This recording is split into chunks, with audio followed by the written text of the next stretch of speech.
Previously on the Blacklist. Gina? Hi, Elizabeth. Jolene? Hey, Liz. Tom, what the hell is going on? Your husband is an agent, and he was hired to become your husband. Hired? By who? Raymond Reddington hired Tom to become your husband. Tom? Is that true? Liz, I can explain.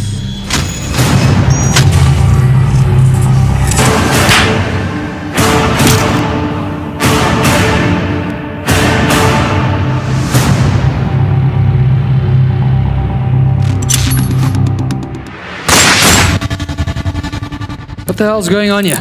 It's alright. We're putting you into protective custody. Your life's at an imminent threat.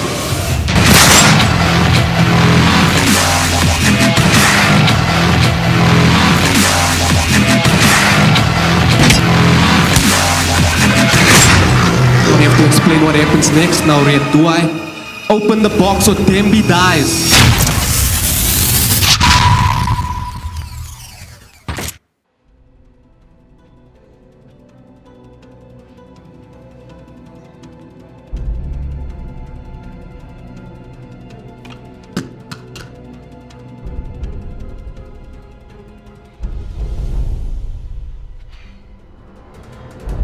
Come on.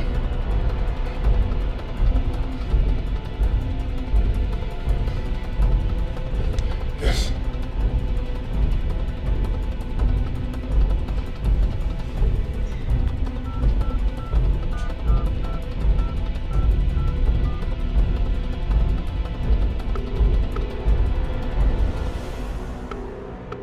Rosebeck Furniture Warehouse. Can I help you?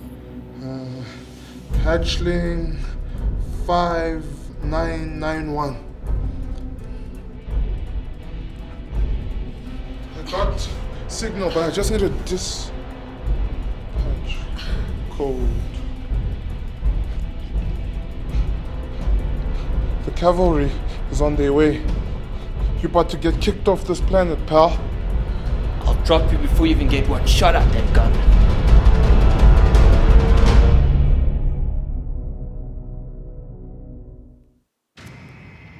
You open the box or Demby dies. Wrestler!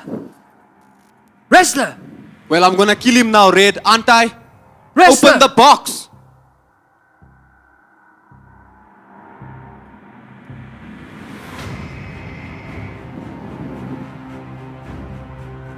That I may dwell in the house of the Lord forever. Go.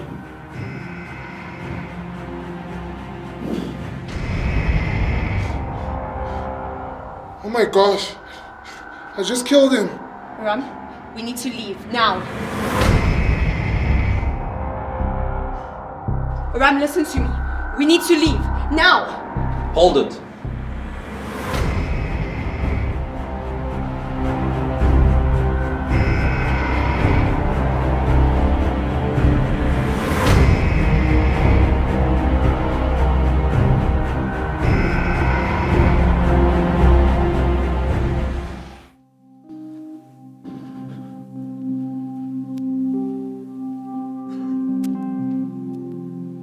Who might this be? Someone you know, Red? Wrestler! Wrestler!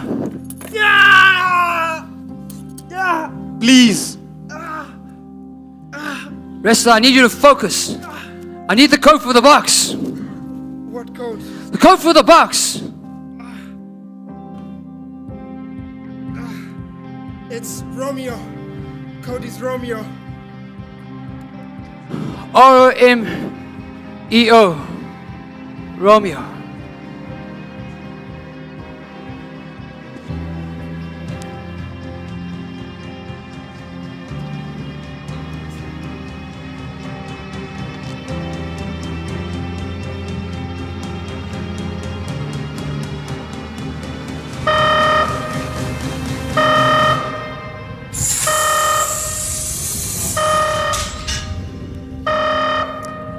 Anslo, what are you doing here?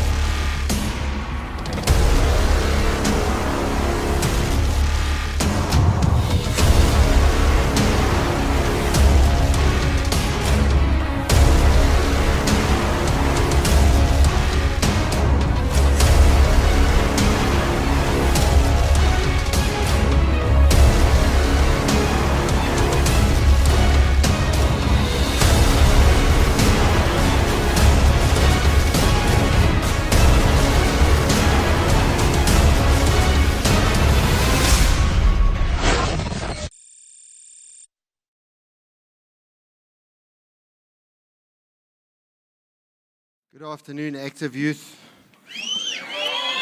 Come on, can we give King Jesus a bigger shout of praise?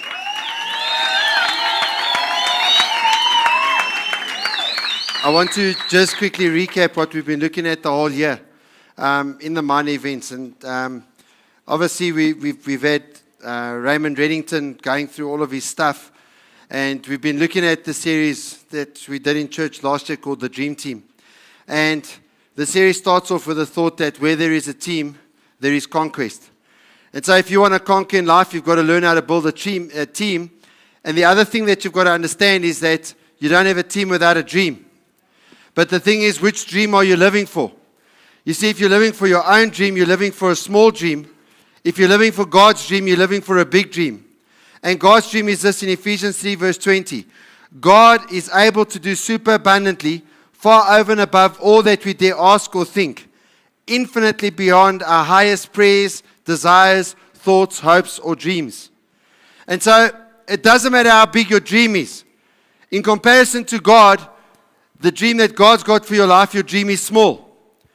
I want you to understand God created you. And He knows what's best for you more than anything else on the face of the planet. There's nothing other than what God's got for you that will even come close to matching for your life what God wants to give you. And so Psalm 37 verse 4 says, delight yourself also in the Lord, and He shall give you the desires of your heart. And so if you want the desires of your heart to be fulfilled, then you delight yourself in the Lord. In other words, you put the Lord first. And you're not going to be able to do anything in your life if you don't know how to build teams. I want you to understand that even when you're going to the school place or the university place or anything like that, anything where maybe you achieve, you become a prefect or what they call them, RCLs nowadays in the school, or you become a student leader at university, the only way that you can do it is by building teams. Many people that are your age, they want to go out in life and they want to start businesses. I want to tell you this, that if you can't build a team, you can't build a business.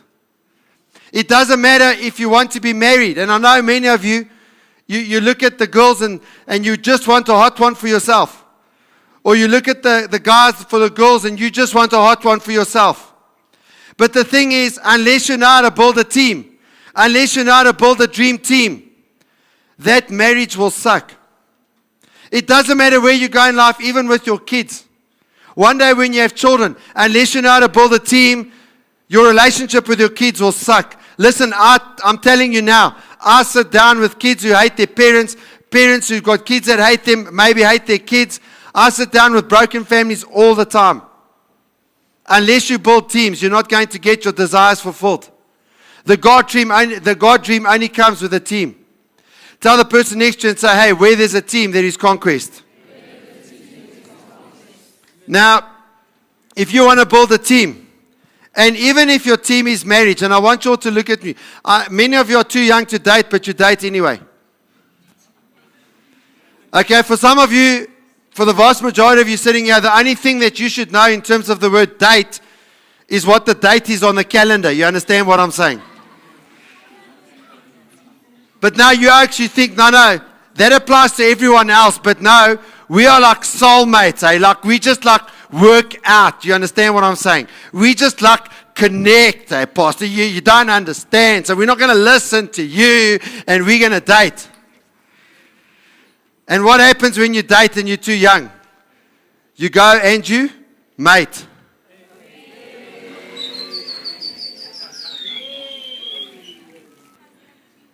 Yeah, you're only supposed to mate when you're married. You understand? That's why the word mate and married both start with an M. Because when you mate, then you're saying, right, I'm prepared to have a child with you. And if I'm prepared to have a child with you, I'm prepared to raise a child with you. How do you raise a child if you're not married? They say marriage is for the protection of the two people that are in the relationship. No, it's not. It's for the protection of the kids that you produce. If mommy and daddy aren't married, kids suffer. So now you want your soulmate. And you think that you can do it another way other than the Bible way, other than God's dream way. Now, because you're special. You see, God's dream doesn't work for you. Your dream's better than God's dream, even though God created you.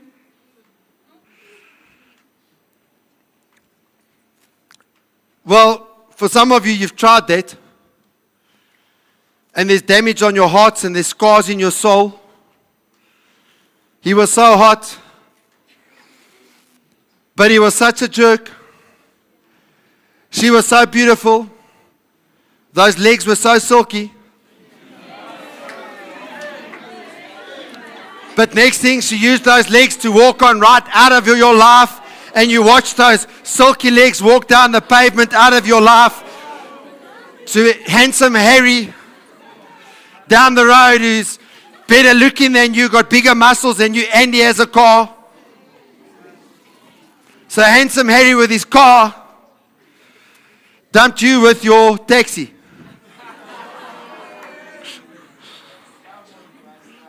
So for those of you that have been there and you've got that t-shirt and you've got that blood all over your t-shirt, which is from your own heart, when your own heart was broken, you might want to build a dream team and build it the God way. Well, let me tell you, other than the fact that you should listen to what the Bible says about when you have sex with a person that you fall in love with, which I'm not going to go into today, one of the things that you need to do is you need to be able to communicate.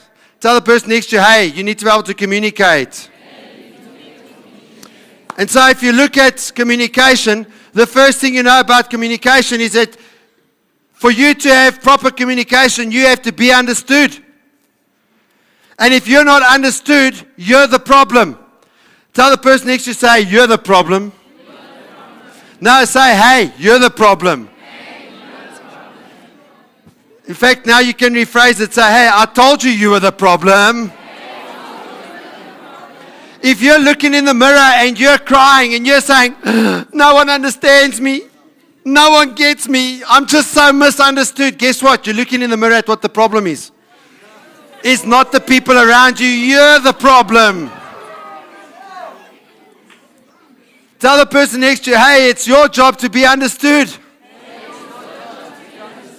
If you take the responsibility that God has given you to be understood, then guess what? If you're misunderstood, then you can fix it. But if the problem's with other people and you're misunderstood, guess what? You can't fix it. Come on, say amen, somebody. Amen. Take the power into your own hands. Amen. And then the second part of it is the part that we don't like, because we all like to be understood. But the second part, if you want to really communicate, you've got to understand others. Which means you can't just set your mind and just think, you know what, it's X, Y, and Z, and this is the way it is. You got to understand others. You got to ask them all a lot of questions. You got to get context. You got to understand where they are. I can't believe you did that. How could you ever do anything like that to me? Or, I can't believe what you did to Billy Bob.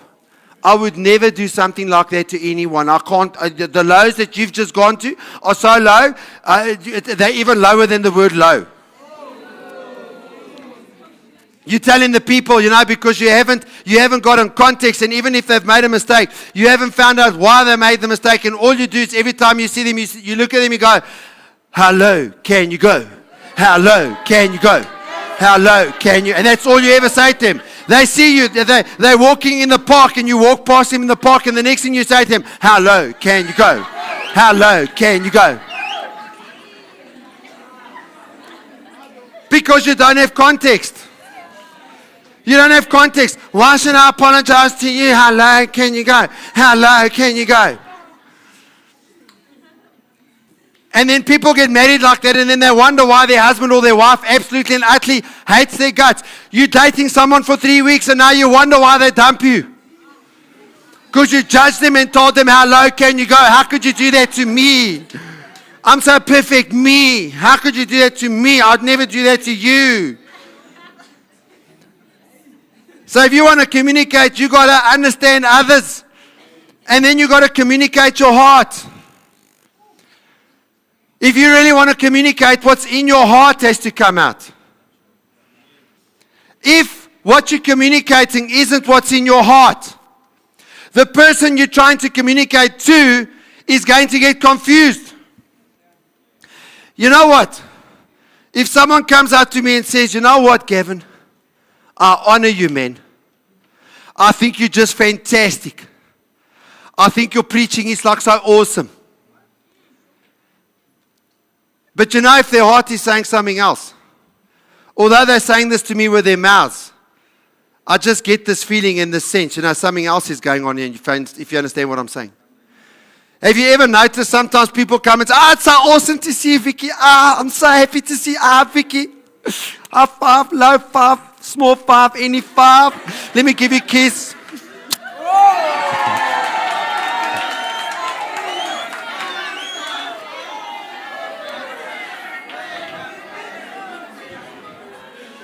Now imagine if I'm doing that, but in the meantime I've got eyes on Mimi. Don't worry, I don't. Just relax.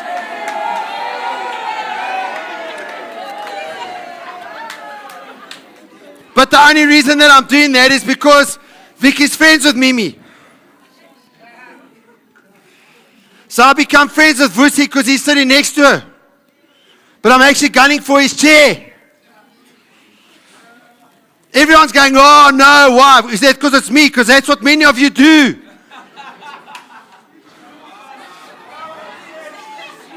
I watch you. You're dating her because you like her friend. And so now, when there's something, when A is in your heart, but you're communicating B, people get confused. Now if you're trying to lead a team, and you communicate one thing, but something else is in your heart, people get confused. Because real communication comes when you communicate your heart. And what causes lack of communication? It's pride and sin and assumption and presumption. The law of God is based on love. And how do we know what love is? In 1 John 3:16, this is how we know what love is. Jesus Christ laid down his life for us, and we ought to lay our lives down for our brothers. And so I think I've left that. This last part's not in the verse. We need to sort our hearts out to communicate effectively. It's actually my notes, and it's been in since we did the sermons last year, and I've never corrected it. And I'm sorry. I'm sorry, Tandel. That last part is actually the point. We need to sort our hearts out to communicate effectively. So please, it's not in the Bible verse, all right? I haven't written a new NIV 84 there. You understand what I'm saying? So how do you communicate with teams? By the way, if you're in a marriage, you do this. If you've got kids, you do this. You've got parents, you do this. If you're trying to build a team in the community, you do this. If you're leading a team in the workplace, you do this. The first thing you communicate is belief. You set the expectation. I believe you can do it. Tell them what you expect from them. How many times do you get upset with someone? Because they haven't done what you expected, but you never told them. The second thing you communicate is opportunity. Give them an opportunity to perform, and you've got to communicate them. You've got to tell them, you have an opportunity now to do this, this, and that. The third thing that you need to communicate, and by the way, you can go and look on YouTube, I think, because it's on there on Active TV. I went through this the last time. I'm not going to go through it now in detail. Accountability. So you told them you believe in them. You're giving them the opportunity. Now, accountability is you tell them how they're doing. So this is what you're supposed to do. Let's see what you did. The fourth thing you then communicate is training. Okay, you've missed the boat here. Let's train you so that you can get up to the point where you're able to do this. Because if you don't have the skill, you won't meet the mark. How many times do you nail people? And they can't do what you want them to do, but they've never been trained. And the fifth thing that you communicate is celebration. And celebration is you reward them according to their contribution. You see, when people start doing the right thing, the fruit won't come at first. The fruit comes later. So, what do you reward? The moment they're doing the right thing, you start rewarding that. Because if they do the right thing for long enough, the fruit will come. I want to finish off this section with this. You're going to see a good story here today. I want you to think about how this whole thing would happen without a team. If any of you believes that it's possible that this which has happened here could have happened without a team, without a dream team, you please come and explain to me afterwards, because I'd really like to talk to you and I'd really like to take some notes. Because as far as I'm concerned, without a team, you can't do what's happening here today. You cannot do it. Imagine me trying to do all the parts myself. Powerful, mighty God. That's the singing part now. It's not going to be so great. There's not going to be any instruments because I can't play any. And then after that, I pull the same thing. Come on, worship the Lord. Then I do the offering. Then I have to act out the news because I'm doing it all by myself. The live entertainment I have to do myself. Imagine I have to be funny as well. Then I come and I do the offering. Then I quickly run to the back. Then I go press play for the live entertainment, for the video entertainment. Imagine, that video clip that you saw. So I have to run there, go press play. Imagine while I'm singing Powerful Mighty God, running between here and there every time the line changes. Powerful Mighty God, you hold the world in your hands. Jesus, my Savior.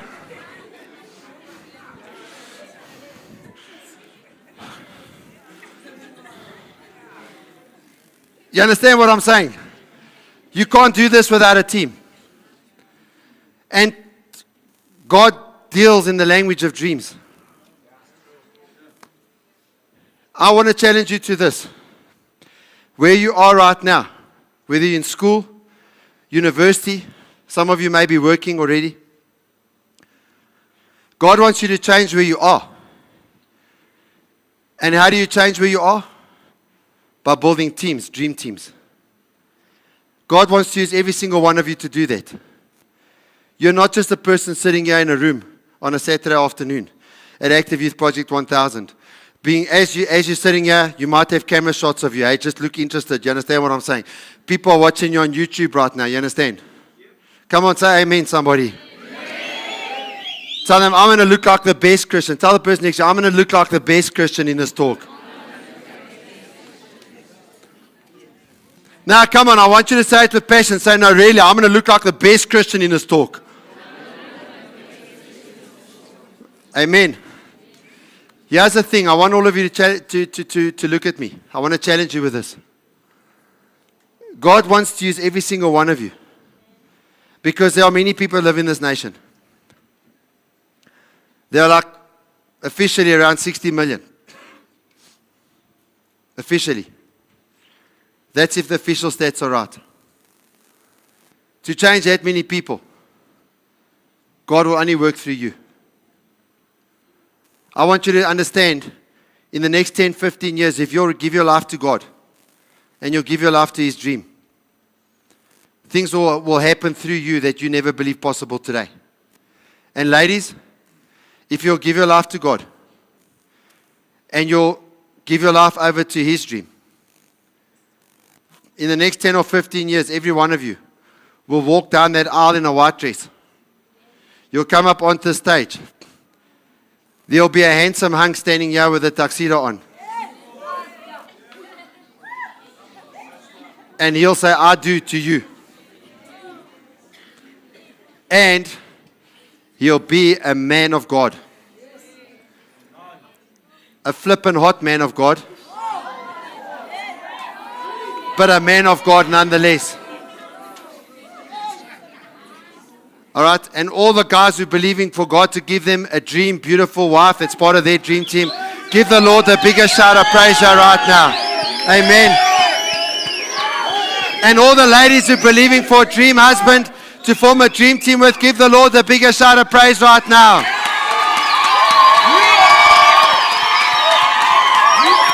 And all the people who are looking for a dream team marriage one day, give King Jesus the biggest shout of praise right now in Jesus' name. Amen.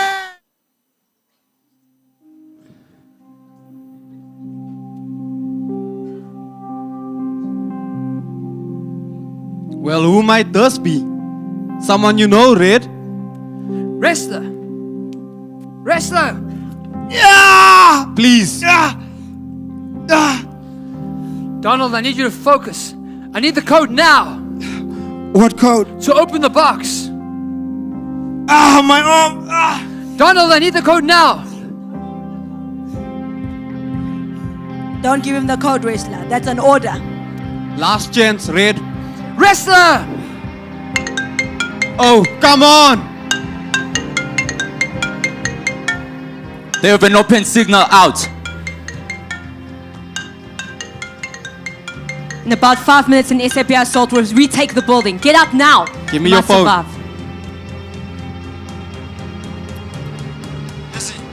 Lizzie, I need your help. Lizzie isn't available right now. May I ask who's calling? This is her husband. Who is this? Well, I'm the guy that's gonna put a bullet in your wife's head. Hi, Who is this? Put my wife on the phone now. it's for you. Tom? Lizzie, what's wrong? Are you okay? Tom, listen to me. Call the SAPI. No, Call- no, no, no, no, no, no, no, no, no, no. What? Are you gonna kill me? You just saved my life. Circumstances have changed. If you can't save her, you have no worth to me. Look at me, Donald. Agent Kidd is about to die. I need the code now. The code is Romeo. Romeo. Romeo.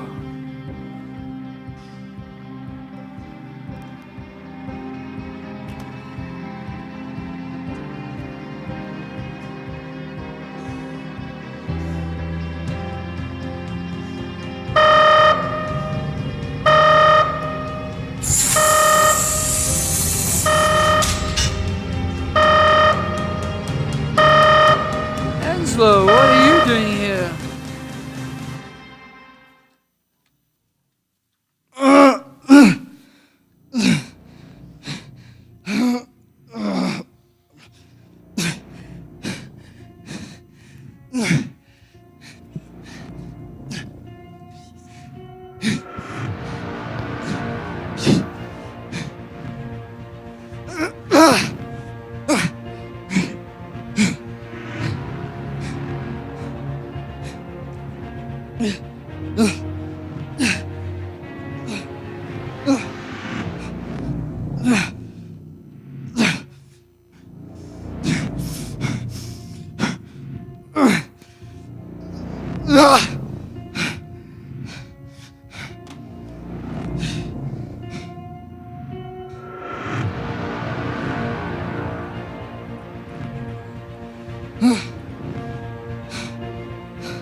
Lizzie, I need your help.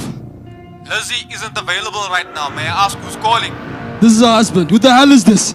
Well, I'm the guy that's gonna put a bullet in your wife's head. Hi, Who is this? Put my wife on the phone now. it's for you.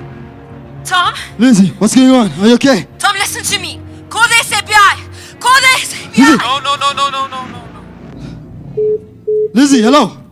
Damn it.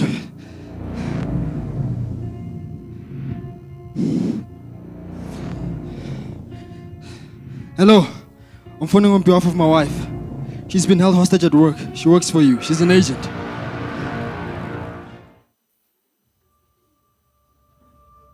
Anslo, let them go. Are you pleading for the lives of the feds? There's been enough bloodshed on this floor. It's time to get the hell out of here. Oh, I know what time it is. You watch out for old Red here. He may not look like much, but I once saw him kill a Somali with a wire hanger. Simpler days, Anslo, simpler days. Simpler days, right?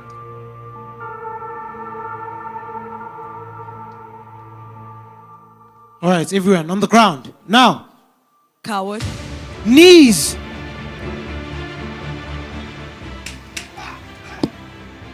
All right, clear the headquarters. All right, let's Alright, I'm going to help you. Everybody, we need to call headquarters. Clear the thing. Alright, don't move. I'm going to help you. I need a phone.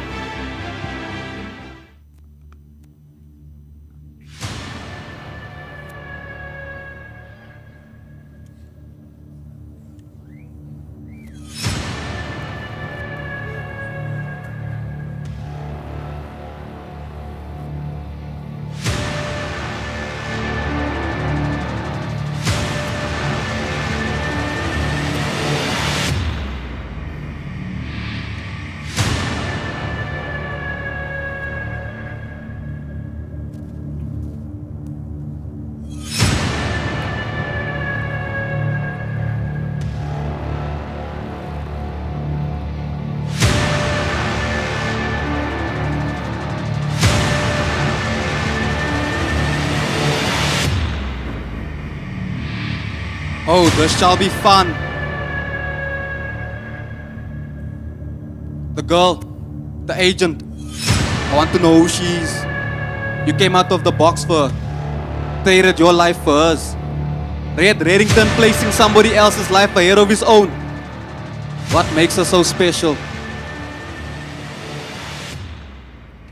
I learned so much watching you, Red. You taught me. Gave me a taste of the good life. But that's all I was allowed. A taste. You were greedy, Anslo. You did deals which you knew I wouldn't approve of. What'd you expect? I suppose I expected something better than a bullet in the face, Red.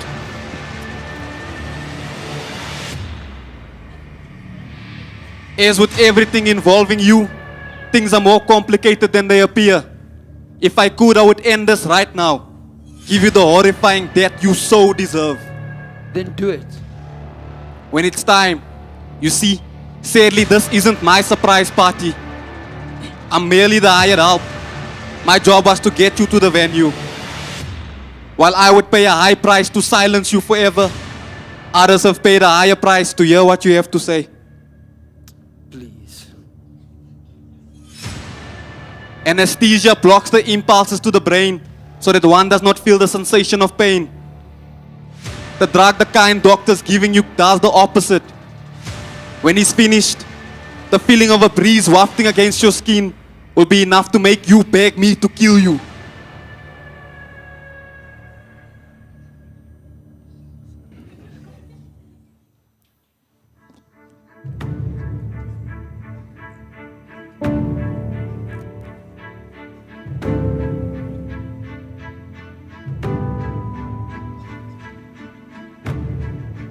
How's Wrestler doing? He's in surgery. They're hoping they can save his arm. And Reddington? I don't know. I don't know how possible that is. You know, we've just lost the most important man in South Africa, and the superiors have told me to conceal the situation. To them, this never happened. What? That's insane! Excuse me? Are you Tom Keen's wife? Yes, I am. Why? He's in Ward 15 when you're ready to see him. He's where? What's he doing in there? You didn't know? He was shot twice in the chest. Luckily, the bullet missed his heart, but his arteries were also missed. He's gonna be in a lot of pain, but he'll be out in a couple of days. Liz, I know you're angry with him, but I think you should go check this out. It seems serious. Take me to him.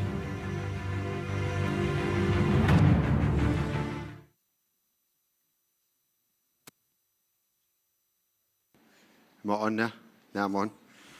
Sorry, unplug Lemo. When the scene's finished, can you just, the things come all loose here? All right. When you're in a situation where you're leading a team, if you've never led a team before, then something will happen to you that you don't expect. But it happens to every person who leads a team, is that somewhere during the course of you leading that team, things go wrong. And when things go wrong, you have two choices. The first choice is this: you can give up. This thing doesn't work. Or you can sit down and you can look at what it is that has gone wrong. And then you can fix it. Now, when you fix what's gone wrong, you cannot fix it without the people and the team that you're leading. And so what happens now is that you have a thing called a huddle. Now, if you watch, for example, NBA basketball, do you have any NBA basketball fans here? Okay, does anyone who likes the NBA, do they like the Golden State Warriors? There's Kevin over there. Does anyone know where the Golden State Warriors come from? There's Kevin over there. But anyway, what happens is in basketball, you'll watch him. So the Oaks are playing. And then the one team's winning, and they're dunking and they're doing everything and they're winning. And then what will happen is the opposing coach, he'll go, and he'll shout to the referees, he'll go like this, he'll call a timeout. And when the timeout happens, the two teams go to where their coaches are, and the coach will sit down with like a board, and he'll start telling the team, right, we're losing because of this, because of that, because of the next thing. And then he'll say, this is what you're doing wrong, this is what you're doing wrong, this is what you're doing wrong. Okay, we need to change this, and if we do that, we can turn this thing around, and we can start winning again.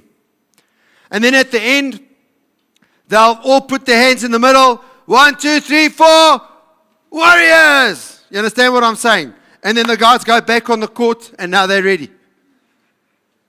And if the coach's tactics work, they'll turn the thing around. It's what's called the huddle. Now, when you're leading a team, I can promise you now that whilst you're leading this team, whether it be in a marriage, in your family, or you're leading a team in the church, or you're leading a team in the workplace, when you're leading a team somewhere along the line, you'll find that you're in a situation where things go wrong. Now, a huddle doesn't have to take long. It can take 25 seconds, 2 minutes, 35 seconds, 3 hours, depending what the problem is. And in that, you look at what's going on and how do we fix it. Even in the church setting with ministry, you have a huddle when things are going wrong.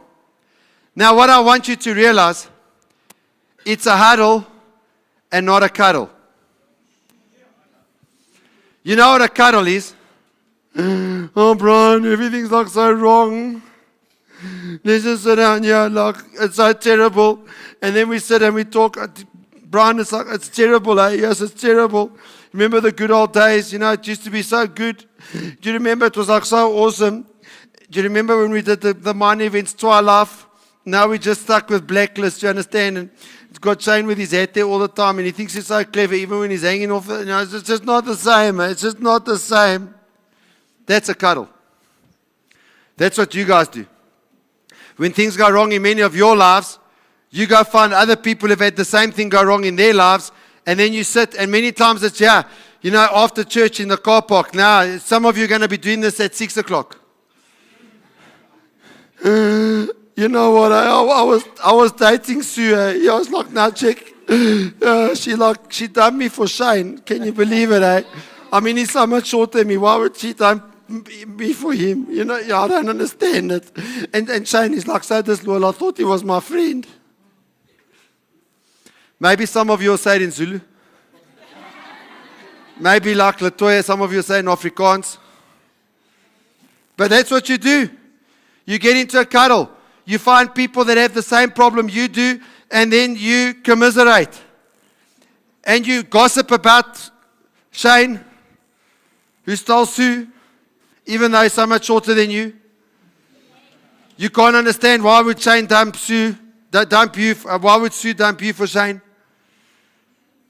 You say that they got 3 nostrils and they're so ugly and you can't believe it. And guess what changes in your life? Nothing. You go home tonight after all of this session and you feel even worse. You feel even worse. I want all of you to look at me. Don't go and just hang around people that are going to tell you that they share your experience and they know how bad it is because they're going through the same thing. And then you compare hard luck stories and bad stories. And then maybe you even start, you're sitting with some people and you're trying to outdo them. Like, their life is so bad because someone in their family died. So you say, no, my life is so bad because we had 2 people in my family died this week. And then the other person comes, no, my life is so bad because we had 3 people and a dog that died this week. Sometimes, and I want you to understand this, sometimes you share these stories because all you want, you crave is the sympathy. Sympathy gets you nowhere. Sympathy is for the dogs. Or like we used to say, sympathy is for the birds. You know the birds that are flying? I don't want you to live a life where you're focused on getting sympathy and letting people feel bad for you because your life's so hard. If you do that, your life's not going anywhere. I want you to get into a huddle. You get into the huddle. This is what's wrong. So you're honest. This is what we're going to do to fix it. 1, 2, 3, let's go. Now I'm ready. I'm ready. I'm ready. Come on, devil. I'm ready. Amen. If you want to live that kind of life, the I'm ready kind of life, instead of the, oh, Brian kind of life. If you want to live the I'm ready kind of life, I want you to give King Jesus a bigger shout of applause right now.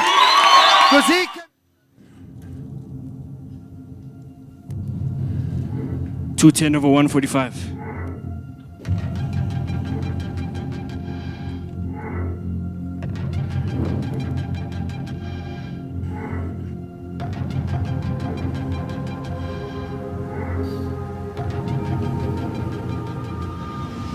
$103.7. Increase the dosage. We're already 12 cc's over the max. Then why isn't it working? This guy is resisting somehow. I may stick him again, but if his body goes into refurb, we might lose him. Stick him again.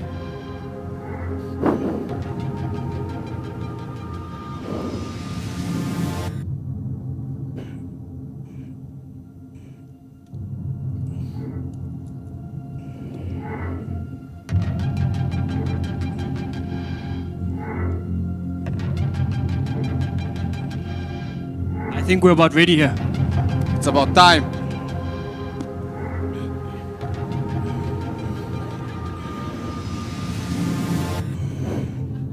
We've got company.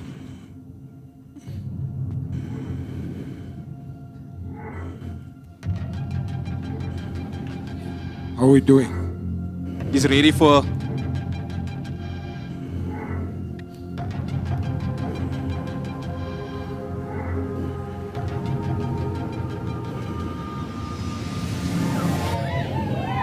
Hello, Ray.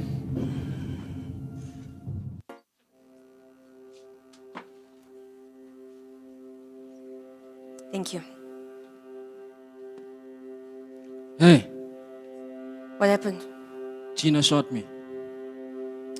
Yeah, well, you deserve that. I probably did.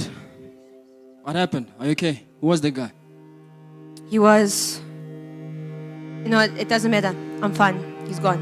Liz, you need to stop this. You need to walk away from this job before it destroys you. Tom, right now, this job is the only thing keeping me sane. He was after Reddington, wasn't he? It doesn't matter. It does. Reddington has ruined our lives over and over. The only reason you're in my life is because of Reddington. So don't act like you're innocent because you're not. You lied to me. You've been lying to me. Our whole life is a lie. I never meant to hurt you. Yeah, well, you did. I don't know who I can trust anymore. Everyone. Nothing feels real. Listen, I know I lied about who I was, but I never lied about how I felt about you. I want to be there for you. I want to give you the life that you dreamed of. The life I dreamed of. I dreamt of a boring marriage where we talk about stupid things like the budget and stuff like that. But instead, I found out my husband is a spy, hired by a criminal. I can't do this, Tom. I can't do the lies. I feel like everyone knows everything about me except for me. I know. And I'm sorry. I promise you, no more lies.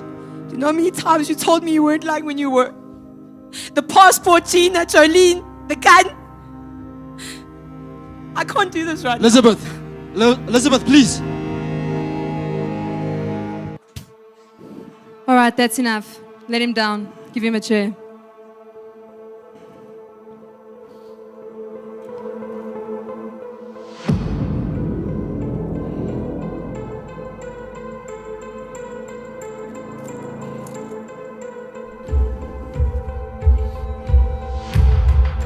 So what's the deal with Elizabeth Key? There is no deal. Don't lie, Red. You hire Tom to protect her. You hand yourself over to the SABI the exact day she starts working for them. I'm not stupid. What's the deal? Who is she to you? My reasons have nothing to do with it. I liked you, Red. I respected the way you did things. But then you started making decisions that reveal how weak you actually are. You've upset a lot of people.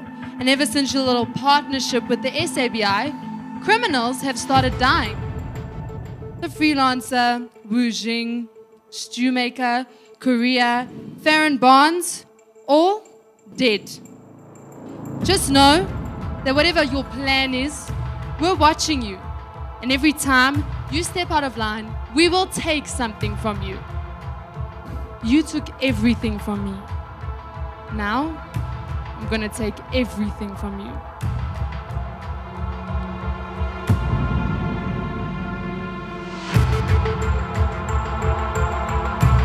You can go.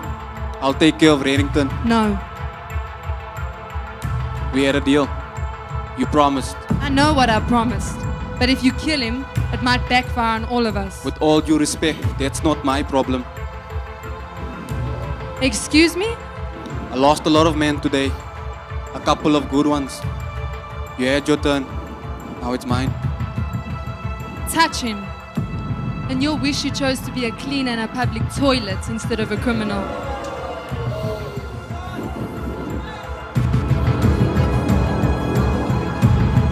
Everyone out!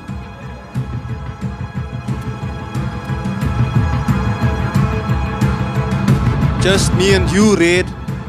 Just like old days. Come on, give it a rest. You know Gino will never let you finish me. That maybe. But do you know what I can do, Red? I can find Lizzie. I can hurt her. I can make her suffer.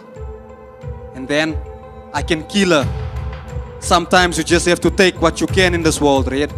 You taught me that. What? No smart quips. You're not actually feeling something, are you, Red?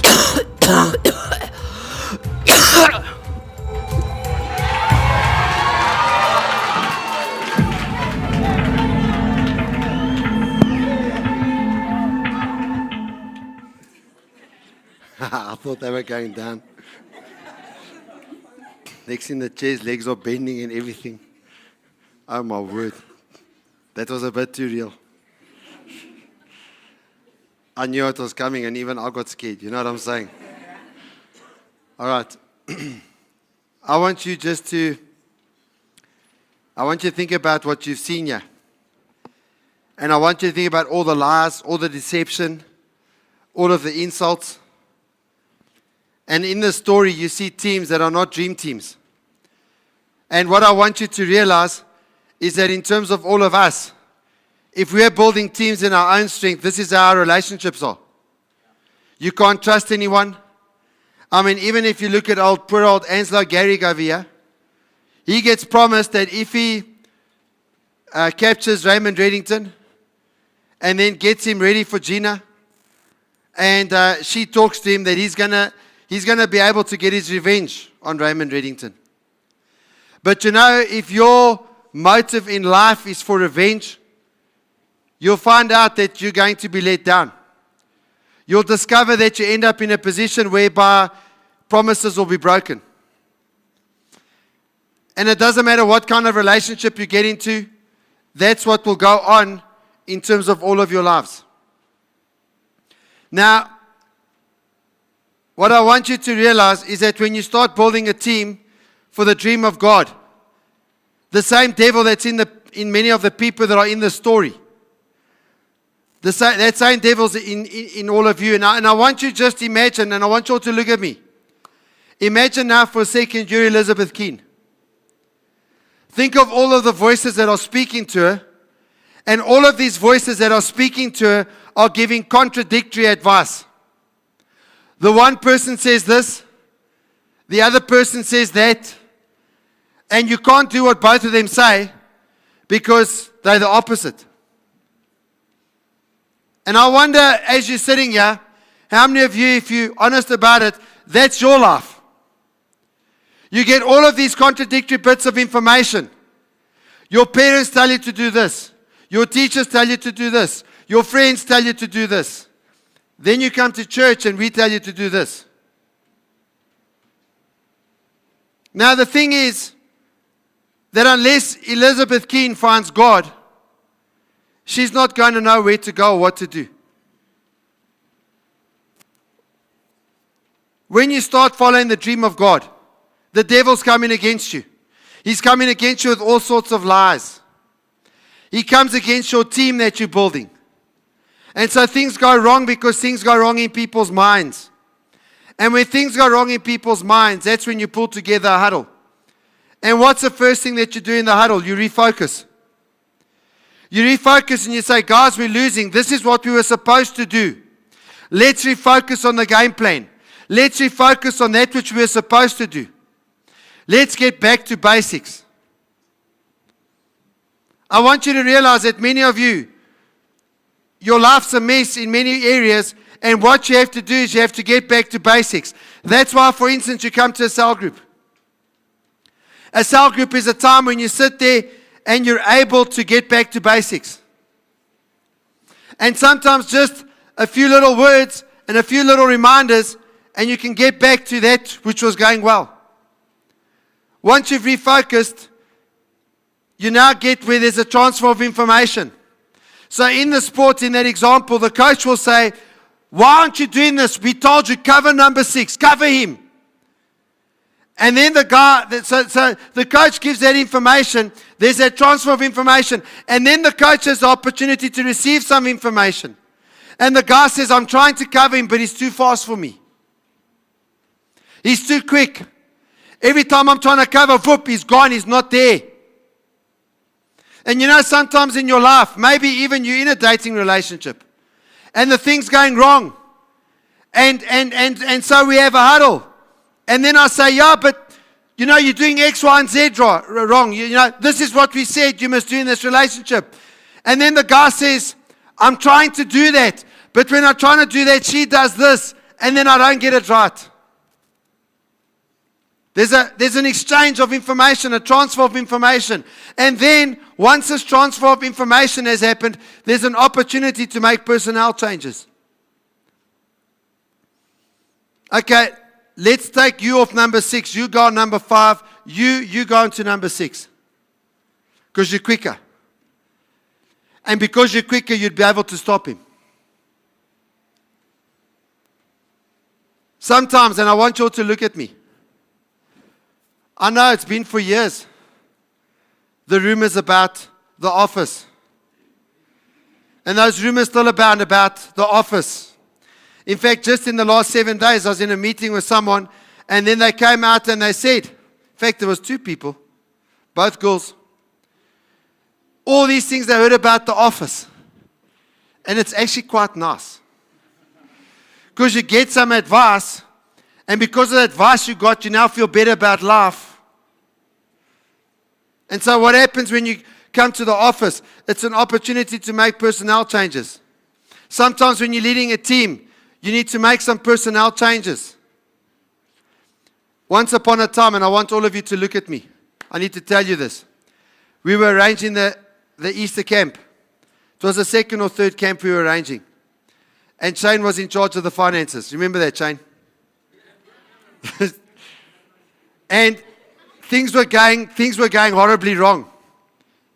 We were like $4,000 short in terms of our budget, 4,000 rand. And so we had a huddle. And I had the opportunity to make personnel changes. Shane's never been responsible for any budget ever since. You understand what I'm saying?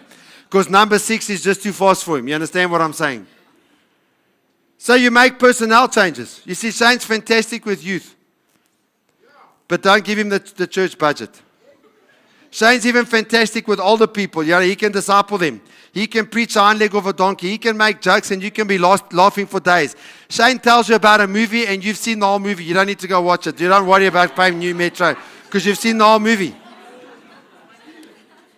But don't give him the money. If Shane's in charge of the church budget and does what Boneka does, the church is bankrupt in 3 weeks. You understand what I'm saying? We're closing our doors. And so sometimes when you're running a team, you've got to make changes. You've got to change the people. Because this person just can't do it. But it also gives you the opportunity to make play changes. Sometimes the people are fine. It's just the strategy's wrong. And sometimes you can make little adjustments and the strategy can change. Sometimes you could be in a relationship and it's not necessary for you to break up. Guys, look at me. You know how many times the meeting in the office is we're sitting with a guy and a girl and we're trying to prevent them from breaking up because either one or both of them wants to break up, and we're saying, you know what, if you just make some little adjustments, just a little few play changes, you don't have to change personnel. You get what I'm saying? The personnel, you know, when you go to the dating game, you understand what I'm saying? You go to Spur or McDonald's or some fancy restaurant, butcher shop or something like that, you understand what I'm saying? You don't have to go with someone else. You just got to handle things a little bit differently. You understand what I'm saying? Come on. Has anyone here been in the office and their relationship got saved? Raise your hands. And so, yeah, the office, you know, sometimes you think the people are getting shouted at. No, we're trying to stop them breaking up.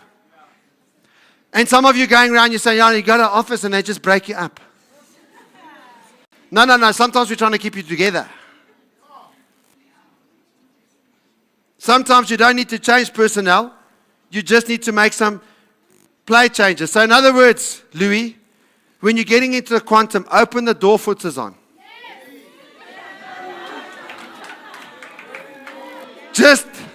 Louis, just be a gentleman. You're like a real idiot. You understand what I'm saying? And now she's freaked out with you and she doesn't want to cook for you. Just open the door for her. Just be a gentleman. Come home with a flower. You're actually married now. You got to work that thing. Amen. Come on, can I have an amen from some of the ladies in this place?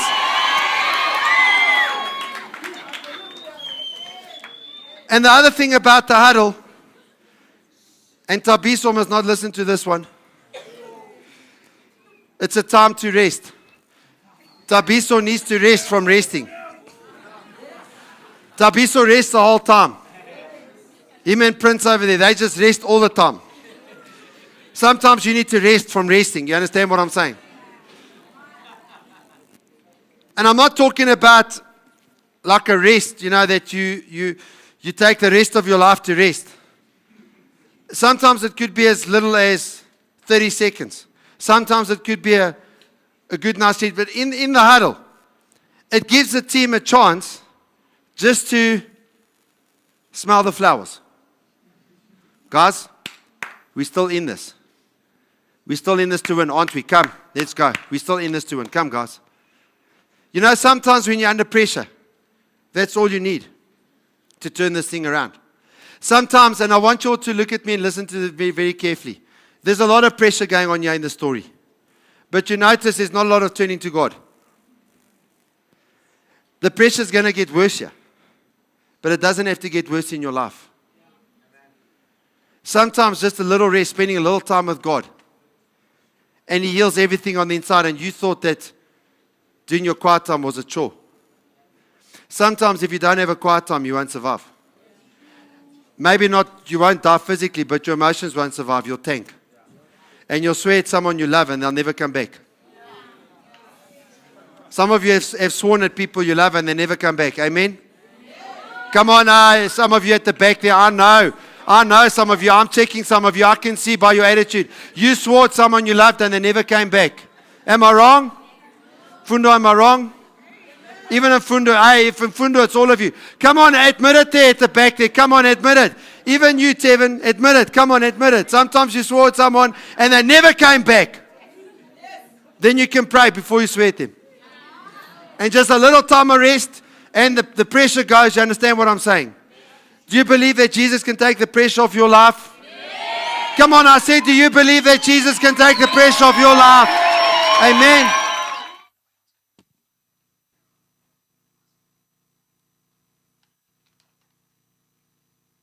I'm guessing the conversation didn't go too well. Reddington hired Tom to protect me, but now he wants Tom to get out of my life because Tom was never supposed to fall in love with me. Wow, that's messed up. So did Mr. Reddington hire someone to shoot Tom? No, Gina Zanetakos did. She was dating Tom before Reddington hired him. Wow, that's really messed up. So why is Mr. Reddington doing all of this for you? Who are you to him?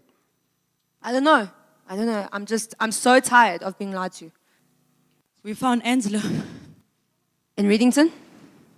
We've located his tracker to an abandoned building outside the city. Anslo was found dead on the floor, but Reddington was nowhere to be found and his tracker was on the floor. So he's gone? Yes. Excuse me. Hello? Lizzie, where are you? Reddington, where are you? Right now, that's not important. Elizabeth, tell me where you are. I'm at the hospital. Wrestler's in surgery and Tom was shot. By who? By Gina. She came to our house last night. Elizabeth, listen to me. You need to get out there now. Gina's coming for you. She's coming to kill you. What? Gina hired Anslo.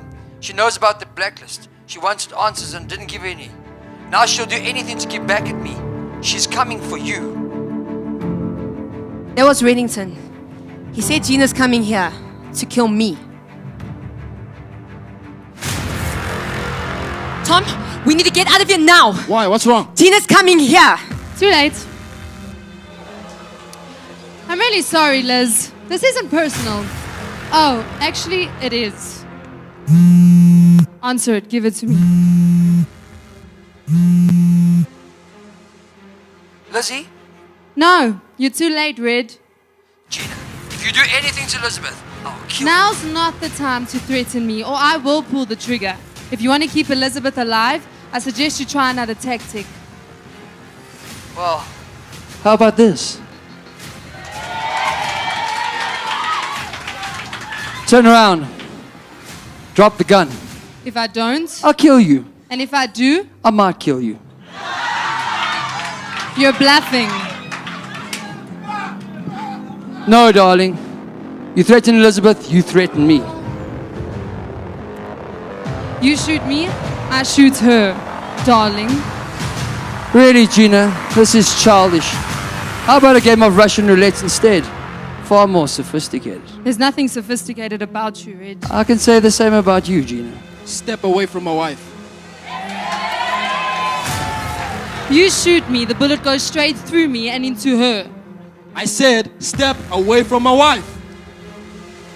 Finally! Wait, don't shoot.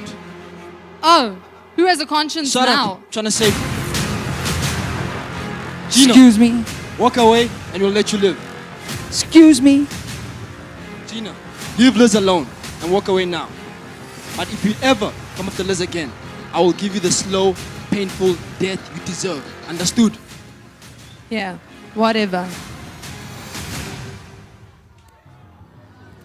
Give me one reason why I shouldn't kill you right now. Because I'm asking you not to.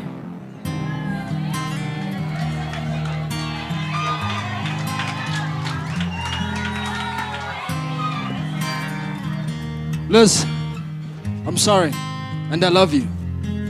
I believe you. Keen, we need to go. We need to get out of here. There's a vehicle waiting outside. You're too late. For what? Gina was here, and so was Reddington. Mr. Reddington was here. I need the hospital closed down. Nobody gets in and out without my clearance. I think there's someone dying down there. Yeah, you should probably call a doctor.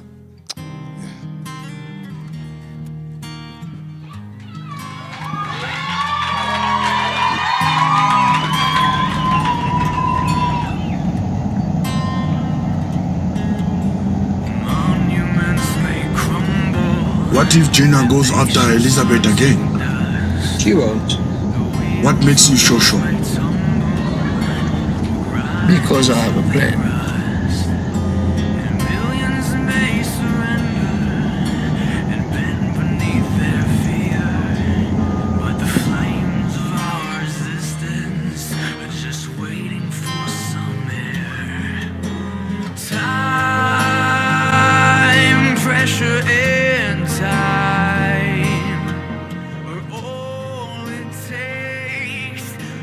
Welcome back, wrestler. I need a new job.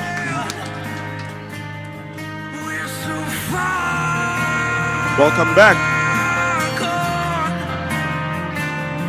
I'd just like to say how grateful I am to have you all standing here with me today, alive. Unfortunately, Mira didn't make it. She was a good agent. She added a lot to our task force and to our lives too. She'll be missed. Now, Reddington is gone, and we have no current intel on his current location. What we've managed to gather from the attack is that Anslo was just the abductor. He was hired by Gina's and Atakos to abduct Reddington.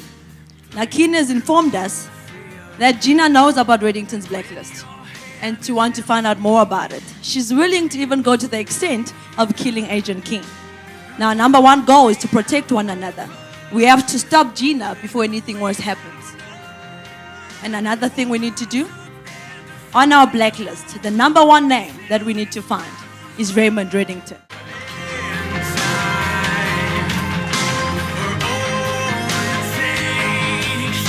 She's ready for you.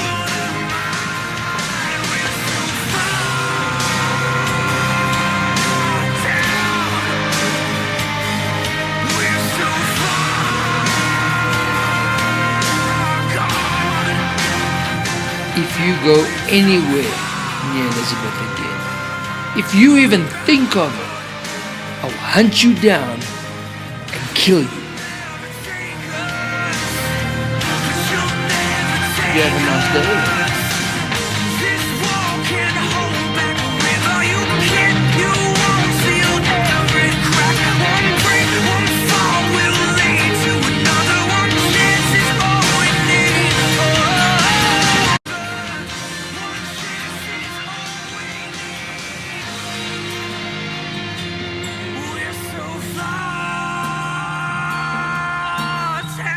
Can I get you something to eat? Just coffee, please.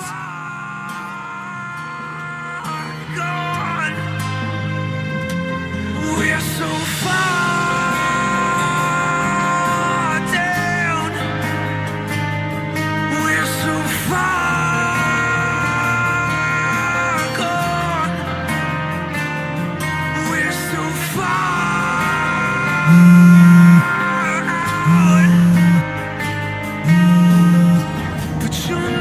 Hello? Hello? Red, where are you?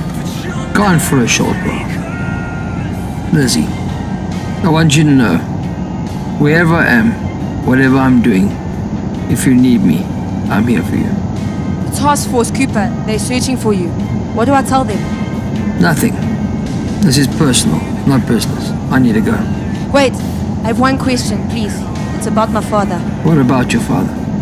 Growing up, I never knew who my real father was. They told me he died in a fire, but then Tom. Gina said you hired him to protect me. What's the question, Lizzie?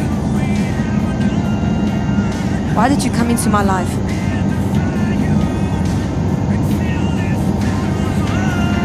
Because I'm your father.